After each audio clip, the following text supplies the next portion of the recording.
I say one thing, it's really important to keep a knife on you, but it's also important to get familiar with the operation of the knife.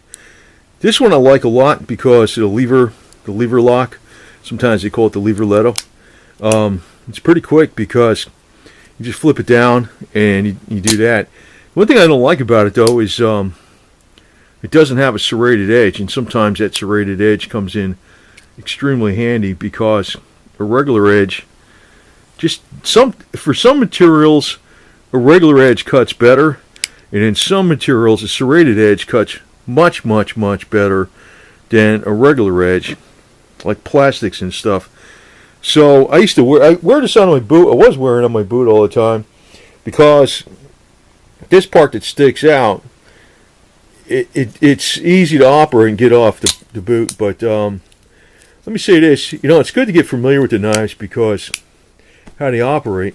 Because this one now, I realize it's not a big deal to just push that down and do that. That's quick enough for me.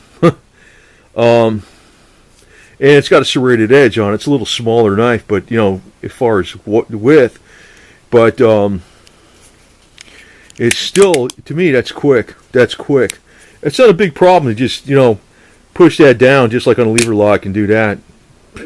Now that I got used to it, and I can always close it one hand too, no problem. And you got a lock safety. So I've been carrying this one because of the fact that it's got the what do you call it on there? The serrated edge. And just sometimes, if I got two straight edge blades, one that doesn't have a serrated, and these are so light, I don't feel these on my boot. Now the other one I was carrying was my Confederate knife, but I decided to carry this one. It's a lot more heavy duty actually. It's Confederate flag knife, and it opens up slick as snot. Not really sure what the hell kind of steel is in there. They call it Damascus, but it's some kind of welded layers of steel. But the other thing on this knife, like that one I just showed you, is stainless. Even though it's black coated stainless steel, it's a Frank Beltrami. This one's stainless too. This leverletto or whatever, lever lock, whatever the hell you call it, leverletto. That's a stainless blade. It's a sharp blade too. This one, it's not stainless. And the advantage of this, say you got a little fire starter with you, I don't think those things work at all with stainless, but they work fine with regular steel, and I think they'd work fine with this Damascus steel too. And this sucker is actually pretty freaking solid. I actually tuned it up. And it was a $25 knife, not very expensive, but it's a solid little puppy. I tuned it up so it's very easy. It locks in place, very solid. The liner lock goes all the way to the right. I kind of beveled the edge. I really fine-tuned it. It locks in there where there's absolutely no play. But, it's very easy to unlock. And if you do that, it locks right in there because it's kind of coming in like on a bevel. And I actually hand ground that with a Dremel tool on low speed very carefully to make it like that. But there's no play in it at all. The other thing about this knife too is that since you can open it this way, but you can also open it from that way. That's another advantage. But I think the fact that if I'm carrying two knives, I want one of them to have the serrated edge, preferably two of them to have the serrated edge. And one of them to be stainless and one of them to be not stainless. So this is probably the perfect combination. This thing is actually pretty damn solid. Pretty damn good. But it's like you got to be, and the other thing is I like about the way this thing operates, when it's down like it's the same way as like the Confederate blade works. The Confederate flag blade works. This, when you press this down, the blade comes out this way. The other ones, the way the clip is, it sits in this way. Now that's not a big deal, but you got to remember that when you're taking it out, you got to flip it around and then work it. Since the clip is this way on this knife, it points straight down, so when I pick it up off my boot, right, the finger's right here. And the other thing is, since this is flat, it's like there's hardly any chance of me putting my fingers over this and stopping me from opening that blade quick. because it could be a defensive weapon. This thing's it's fairly beefy too. It's not. I think it's a lot stronger than those $10 or $15 stainless steel blades you usually get. They might be fairly decent. I don't know what kind of stainless. I imagine they're 440A. I think this, whatever this, I know it's not real Damascus. Whatever the hell it is, it's definitely probably better than the 440A stainless. And this one, the thing is, you got to be familiar with how to open them up. Like if you got this damn thing on you and you forget about how to open it up and you're fumbling around when you need it right away or something, that's not going to be the situation you want to have, right? And the other thing is, you got to get that clip on there. There it is. So, like this one here, I don't have a problem with this.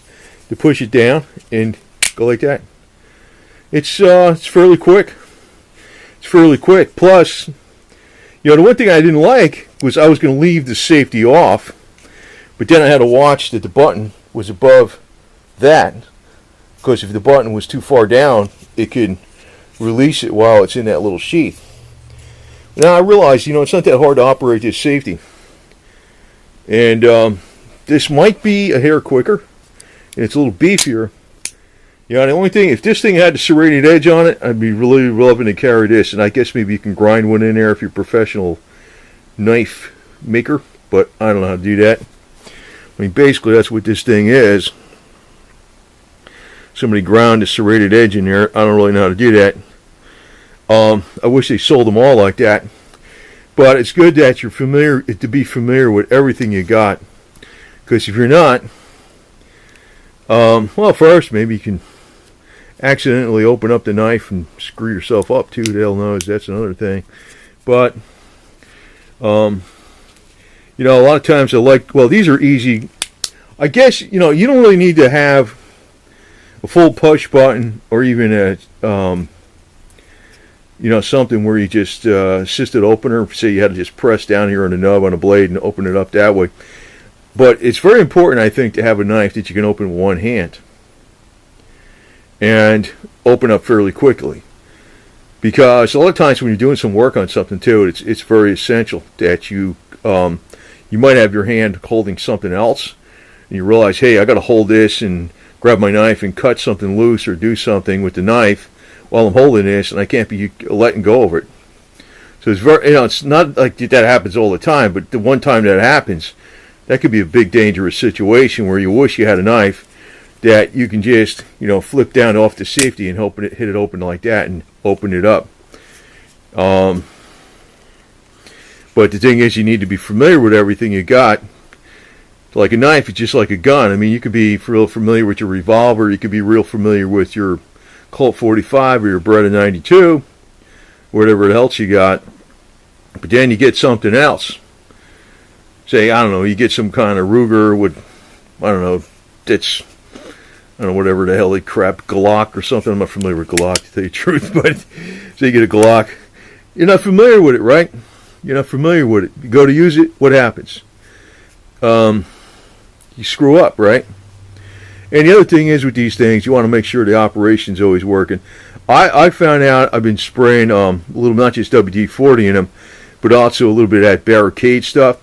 But I also fine-tune these so it seems like they open up really good, even without any lubrication on them at all. And that's a good thing too, because sometimes when these things get wet, you know, whatever, if they get, like, that's one reason I got this one, black tactical, whatever you want to call it. Well, I don't give a shit, it's tactical, it's a buzzword. But the fact that it's not shiny silver, I'm not worried about getting like some fingerprints on it. Like, you notice this one, yeah, it's not really, I don't know how it looks in the camera, but it's got some little dirt on there, not much, but I use it, man. I use the damn thing. But you got to be familiar with, you know, how to open them, and that's the thing. Like now, it's second nature. Now that I've been messing around with these, I mean, I've been carrying them all, like different ones at different times. And I kind of rotate them, but I naturally, kind of second-handedly, I know what to do when I pick up with the knife. What to do, you know, exactly. You know, it's like, hey, I know the safety's right there. Boom, right? I know this, and This one I do like this one actually a lot. I was really not liking the fact that I had to slide the safety down, then hit the button, but now it's gotten to be second nature to me. And that's just my point. You want to actually develop the skills with the knives, even just opening and closing them, besides actually using them. And as far as your knife fighting tactics, I don't know if I'm ever going to get into that, because I'd rather develop gunfighting tactics better and keep a pistol on me versus a knife. But there's only so much crap you can learn. But the other thing is, I don't want to be fumbling around if I need this. And I don't really think of it as a defensive weapon. I think of it as something I might need in a hurry. But I guess it could be a defensive weapon, and you definitely need it in a hurry. You just got to be able to just grab this thing and pick it up and go, boom, I got it open, right? You don't want to be, where the hell's that switch? What am I doing? All this kind of shit. Just like with this one, you want to make sure I know what that is. So that's important. And you buy the stuff, carry it around. Even if it's not in public, say it's in your, because I know some states they don't let you carry them around in public and stuff. But say it's not in public, say it's wherever your work is, and they allow you to carry. Well, say you're self-employed, whatever the hell it is, or if you're at home, carry it around, because you'll get used to it, and I think that's a major factor, not only in safety, but it could save your ass. And I'm not necessarily thinking about assailants and people trying to kill you or something, but it could save your ass in a situation where you're trying to do something and you're grabbing for that knife, and you're like saying, hey, I need this knife right away and I need to open it, right? See, the reason they came out with these in the first place, I think it was Schrade that came out the push button ones in the 1920s. It was for fishermen. It was because they had to have a knife they can open up with one hand real quick to cut loose the nets that could possibly be dragging down a boat. If the sea's really the fish nets that are full of fish that could be dragging down and capsizing the boat. If the seas were real heavy, and all of a sudden the seas started kicking up, they had to cut those nets loose, or else they freaking sink the boat. Now, of course, I don't think I'll ever be in that situation, but there's a lot of times, not a lot of times, but every once in a while, it seems like I get in a situation where I'm holding on. It's usually a car work. It's like, this damn thing, I'm holding on to this damn thing, I can't freaking let it go or some shit, whatever it is, and I need to cut something loose. Now, this can also be a situation where you're out in a trail and maybe you're not using cables with a winch, but maybe you're using some kind of ropes to hold something, and you're realizing this one rope that you thought was holding something is actually causing the vehicle to swing around a certain way, and you need to cut it real quick, or maybe you need to cut it and then hold on to the rope a little bit and guide something out of the way. This can also be coming in handy like that with doing tree work. If you got ropes on something, you're trying to guide something to go a certain way, and you realize maybe one of the ropes needs to be cut, and the other one, there's two ropes, and the other one you really want to pull more than the other one, because maybe the thing's twisting around. So there's a lot of situations where you might need a knife real quick with one hand, so you got to be familiar with them. And I like this one a lot. I just wish it did have a serrated edge. And if I ever figure out how to make a nice, really pretty serrated edge, I would put one on here, but I'm not really sure how to do that. But there might be a way to do it. I don't want to screw it up, so I don't want to mess with that part right now. I did tune up a lot of the knives that I had. Got them working really perfect. All of them operate very good. Good lockup. And they didn't come out that way. Not all of them came that way from the box. But they're all good now.